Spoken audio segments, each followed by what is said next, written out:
Justru bisa jadi yang diajarkan Imam Syafi'i, malah mereka nggak lakukan. Oh, tanya siapa? Di Malaysia Syafi'i? Oke, di Malaysia Syafi'i, tanya. Imam Syafi'i ini mewajibkan cadar, kenapa nggak pakai? By the way loh, Imam Syafi'i wajibin cadar loh, kenapa muka lo kelihatan sekarang?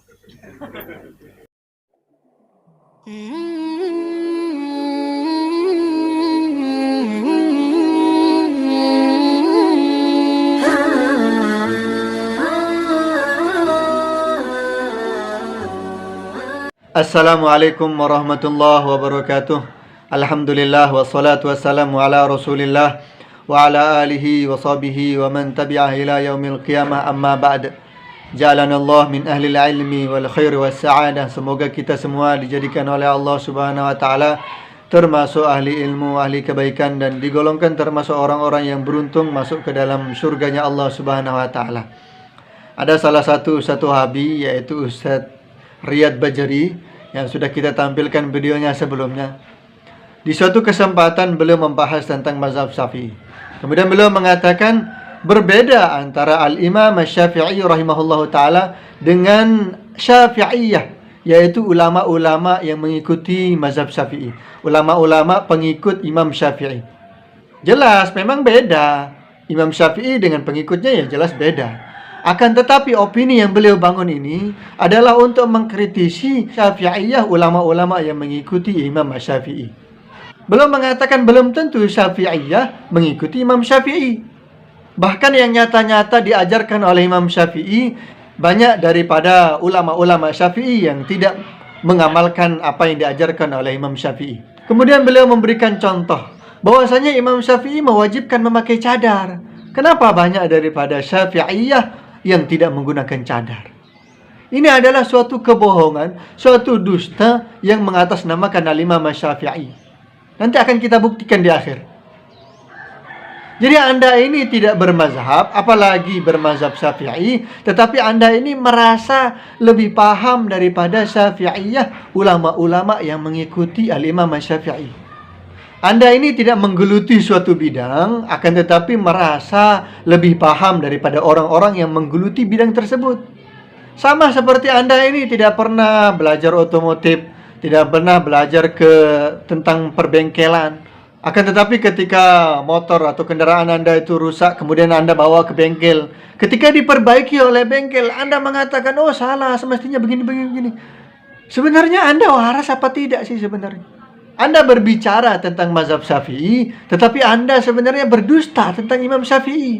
Tunjukkan kepada saya di dalam kitab apa Imam Syafi'i mengatakan bahwasanya cadar itu wajib. Saya yakin tidak akan ditemukan. Jadi Imam Syafi'i itu berpendapat bahwasanya auratnya wanita di dalam sholat maupun di luar sholat itu sama, yaitu seluruh anggota badan kecuali wajah dan telapak tangan. Kalau wajah dan telapak tangan bukan aurat, berarti wajah tidak wajib untuk ditutupi. Mana buktinya? Buktinya di dalam kitab Al-Um. Buka di dalam kitab Al-Um. Di dalam kitab Al-Um beliau mengatakan, wa kullul mar'ati auratun illa kaffaiha wa wajhaha. Semua anggota badannya wanita itu adalah aurat kecuali wajah dan telapak tangan. Jadi Al-Imam Syafi'i tidak membedakan auratnya wanita di dalam sholat maupun di luar sholat. Nggak ada Imam Syafi'i mengatakan auratnya wanita di dalam sholat begini, kalau di luar sholat begini, nggak ada. Auratnya wanita kalau di dalam sholat semua anggota badannya kecuali muka dan telapak tangan. Tapi kalau di luar sholat semua tanpa terkecuali, nggak ada. Coba cari sampai ketemu. Cari perkataan Imam Syafi'i yang mengatakan wa ma auratuha kharija sholati kullu badaniha illa wajhaha wa kaffaiha. Cari perkataan Imam Syafi'i yang seperti itu, nggak akan ketemu. Atau yang serupa lah yang seperti itu. Terus misalkan kalau ada orang yang mengatakan bahwasanya itu perkataan Imam Syafi'i di dalam kitab Al-Um itu adalah auratnya wanita di dalam sholat. Kalau begitu tunjukkan bahwasanya mana Imam Syafi'i yang membedakan antara di luar sholat dan di dalam sholat. Tidak ada satupun ulama Syafi'iyah yang menyatakan bahwasanya perkataan Imam Syafi'i tentang aurat wanita tersebut khusus di dalam sholat saja. Dan Al-Imam Al-Muzani, ini muridnya Imam Syafi'i langsung, di dalam kitab Mukhtasar beliau menukilkan perkataannya Imam Syafi'i yang menafsirkan tentang ayat wala yubdina zinatahunna illa ma zahara minha. Janganlah seorang wanita menampakkan perhiasan mereka kecuali yang sudah terlanjur tampak. Illa ma zahara minha menurut Imam Syafi'i adalah wajah dan telapak tangan.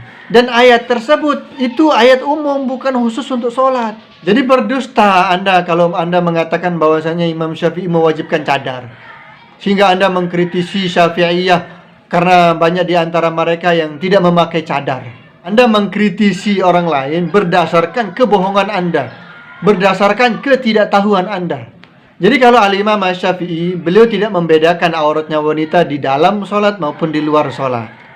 Justru yang membedakan auratnya wanita di dalam sholat dan di luar sholat itu adalah ulama-ulama Syafi'i. Sebagian mereka berpendapat bahwasanya kalau di dalam sholat wajah dan telapak tangan itu bukan aurat bagi wanita.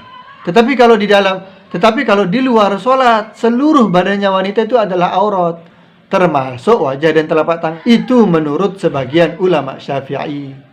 Jadi kalau Anda ini tidak bermazhab, apalagi bermazhab Syafi'i, jangan sok-sokan berbicara Syafi'i. Jangan sok-sokan Anda ini mengkritisi ulama-ulama yang mengikuti Al-Imam Syafi'i rahimahullahu ta'ala. Memang ada beberapa pendapat Imam Syafi'i itu yang tidak diikuti oleh ashabu Syafi'inya. Memang ada. Akan tetapi kenapa mereka itu berbeda dengan Imam Syafi'i? Karena keilmuan mereka itu sudah sampai ke tingkatan mujtahid. Jadi ya saran saya berbicara sesuai kapasitas Anda sendiri saja.